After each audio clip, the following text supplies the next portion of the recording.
지금 동북아시아에는 미친듯이 국방력을 증강시켜주면 아시아 국가들은 물론 서양의 강대국들까지 걱정하게 만드는 나라가 하나 있습니다. 바로 대한민국인데요. 한국이 최근 들어 백두산 호랑이라는 차세대 군사무기 프로젝트를 가동해 매년 국방비를 거의 8% 가까이 올리며 무서운 속도로 군사력을 키우고 있습니다. 어느 정도냐면 2021년 기준 군사력 성장 퍼센트 부문에서 세계 2위를 달리고 있죠. 특히 미국의 탄도미사일 전력 분석기구인 CSIS에 따르면 20년 전만 해도 한국의 미사일 전력은 세계 9위권 순위에 머물렀지만 2021년 세계 5위를 달성해 큰 폭으로 성장했으며 K9 자주포부터 시작해 현무 포탄도 미사일과 현무3 순항 미사일, 천무 미사일 발사대는 물론 만톤급에 육박하는 초대형 구축함들과 공격형 잠수함들을 붕어빵 찍어내듯이 폭발적으로 생산하고 있습니다. 이외에도 모두가 알다시피 현재 우리나라는 가장 강력한 대전략 무기로 불리는 핵심 전력을 보유했거나 개발 중인데요. 탄도미사일부터 시작해 순항미사일과 5세대급 전투기인 KF-21 전투기, 핵잠수함과 항공모함 등이 대전략 무기로 분류됩니다. 사실 의외로 이러한 대전략 무기를 보유한 국가들은 강대국들의 전유물로서 보유한 국가들이 극소수에 불과합니다. 과거 제국주의 열강국들로 유명했던 서구권인 유럽마저도 영국과 프랑스를 제외하곤 현무 미사일 같은 탄두 중량 4톤 이상, 사거리 1500km가 넘는 장거리 탄도미사일을 단 한 발도 보유하지 않고 있죠. 즉 한국은 국토 면적을 고려해보면 말도 안 될 정도로 강력한 무기체계와 국방 예산을 갖추고 있는 것입니다. 과거 세계의 이름을 날리던 서구 유럽 열강들이 한꺼번에 덤벼들어도 한국군의 미사일 전력에 비교조차 할 수 없을 정도로 우리나라는 성장했는데요. 이러한 대한민국의 군사력 증강에 주변국들이 바짝 긴장하고 있습니다. 이 부분에 대하여 미국의 군사 전문기관에서 우려를 표하며 분석한 자료가 있어 함께 살펴보겠습니다. 유튜브 채널 대고구려제국 구독과 알림 설정은 영상을 제작하는데 매우 큰 힘이 됩니다. 2021년 기준으로 한국의 군사력은 조사하는 기관에 따라 세계 순위 5위에서 6위 정도를 오갈 정도로 매우 강력합니다. 만약 핵무기를 제외하고 재래식 전력으로 붙으면 세계 군사력 순위 3위와 4위에 등극한 중국과 인도마저도 부분적으로 한국군에 압도적으로 패배하는 분야가 생길 정도인데요.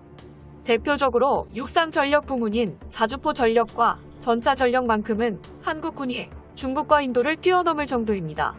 한국군의 3세대급 전차 전력은 미국과 러시아에 이어 세계 3위에 등극했으며 자주포 전력은 무려 세계 2위를 기록. 한국산 K9 자주포가 해외 수출을 통해 세계 자주포 전력의 60% 절반 이상을 차지하는 데 성공했으며 군사력 순위 4위인 인도마저도 한국산 K9 자주포를 수입해 운용하고 있을 정도입니다. 또한 2026년 개발돼 KF-21 전투기의 성능은 치명적인 문제를 보여주던 중국산 전투기에 비해 엄청난 성능을 보여주겠군요. 이러한 한국군이 현재 상황에 만족하지 않고 한민족의 미래를 위하여 더욱 강력한 군사력을 원하고 있으며 최근 매년마다 국방비를 거의 8%씩 올리며 놀라운 속도로 양과 질에서 군사력을 높이고 있는데요. 만약 이대로 계속 진행된다면 한국은 4년 안에 세계에서 5번째로 국방비를 많이 쓰는 나라가 될 예정입니다. 대고구려제국TV. 또한 더욱 무서운 건 한국 군대의 특성입니다. 세계 모든 국가들에는 군대가 있습니다. 각각의 국가는 나름대로의 무장을 갖추어 혹시 있을지 모를 싸움을 대비하고 있습니다. 그런데 한국이라는 나라의 전쟁 준비 형태를 보면 다른 나라들과 결정적으로 다른 한 가지가 존재합니다. 미국을 제외한 여타 나라들의 경우 대부분이 국지전을 대비한 전쟁 전략을 준비합니다. 예를 들어 사우디아라비아나 인도네시아의 완전한 형태의 전쟁보다는 다른 나라가 자국의 영토를 침범했을 경우 그 지역을 수호하고 방어하는 소규모 국지전에 대비한 전술 무기들과 전투 전략들을 구비하고 있습니다. 그런데 한국이라는 나라는 전쟁에 대한 개념부터가 애초부터 달랐습니다. 우리나라가 생각하는 전쟁이란 국지전이 아닌 둘 중 하나가 완전히 멸망할 때까지 싸우는 겁니다. 한국은 소규모 국제전 따위는 취급하지 않습니다. 왜냐하면 과거 6.25 전쟁을 겪었기 때문이죠. 세계에서 유례가 없는 선군 국가인 북한을 대상으로 한국은 70년간 군사력을 키워나갔습니다. 북한만 그러할까요? 한국의 주변국들은 세계 군사력이 5위 안에 드는 국가들입니다.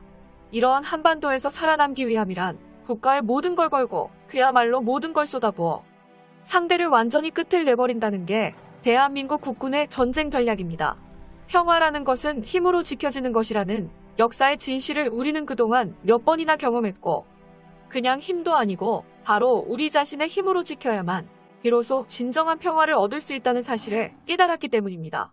또한 세계 최고의 무기를 직접 개발해 만들고 있는 나라가 바로 한국이며 한국인들입니다. 외국인들은 잘 몰라서 그렇지 우리나라는 아주 무서운 나라입니다. 모든 무기를 100% 국산화한 뒤 해외 수출까지 진행해 서구권을 대표하는 미국산과 동구권을 대표하는 러시아산 무기와 완전히 차별화되는 메이드 인 코리아라는 하나의 무기 플랫폼까지 등장했죠. 러시아의 군사 칼럼에서도 한국 국방부는 2025년까지 진행할 국방 중기 계획을 본격적으로 발표하면서 향후 4년간 국방비에만 2,500억 달러라는 어마어마한 금액을 투입해 세계 4위급 군사무기 강대국으로 등극할 것이라 예언했는데요. 국방 예산의 대부분은 군사 소프트웨어 시스템을 포함한 최첨단 무기 시스템의 연구 개발에 예산이 이용될 것이라고 전망했으며, 우주로켓 발사를 통한 군사위성 시스템 구축이나 훌륭한 성능의 고성능 전투기, 핵잠수함과 스텔스 구축함 등 기존 한국에는 없었던 새로운 신무기들이 한꺼번에 공개되고 있죠. 이처럼 최근 들어 그런 한국의 군사력을 더욱, 그것도 엄청난 속도로 증강시키고 있어서 현재 세계의 많은 국가들이 우려를 표하고 있는 것입니다. 게다가 한민족은 머리까지 좋아 전쟁 전략의 완성도도 매우 높습니다. 대고구려 제국 채널 때문에 그 상대가 누구든 만약 전쟁이 시작되면 한국은 미리 준비해둔 치명적인 선제 공격 시나리오대로 주로 한국의 주무기이자 가장 가공할 위력을 가진 전략 자산인 현무 미사일들로 상대를 거의 반죽 상태에서 전쟁을 시작하게 되는 것입니다. 이러한 한국의 상호 파괴 전략 때문에 만약 상대가 어찌어찌하여 한국을 이긴다고 하더라도 그 나라는 이미 정상적인 국가로서의 기능이 아예 불가능, 말하자면 식물인간 상태에 빠져 있을 것입니다. 최소한 너도 팔과 다리 모두를 잘릴 각오는 하고 한국에게 덤벼야 하는 것입니다. 우리의 성장은 현재 진행형이기 때문에 더욱 강력해집니다. 외국의 전문가들도 바로 그 점을 알고 있기 때문에 미래 한국이 도대체 얼마나 강해질지 신경이 쓰일 수밖에 없는 것입니다. 지난 반만년간 선후배가 함께 외세로부터 침략을 받으며 자연스럽게 키워져 이제는 한민족의 딘하의 습성으로 자리 잡아버린 후천성 전투 본능에 새겨졌습니다. 그래서 한국인들은 전쟁이라면 이골이 난 민족입니다. 적군의 입장에서 한국인들은 가급적 만나지 않는 게 좋습니다. 대고구려 제국 TV. 대한민국 태극기가 보이거나 코리아라는 단어가 보이면 도망치거나 싸움을 피할 정도로 한국인은 강력한 군사력으로 전투민족에 등극했군요. 시청해주셔서 감사합니다. 이 동영상은 유튜브 채널 대고구려 제국에서 제작하여 게시합니다. 구독과 알람 설정은 좋은 영상을 만드는데 많은 힘이 됩니다.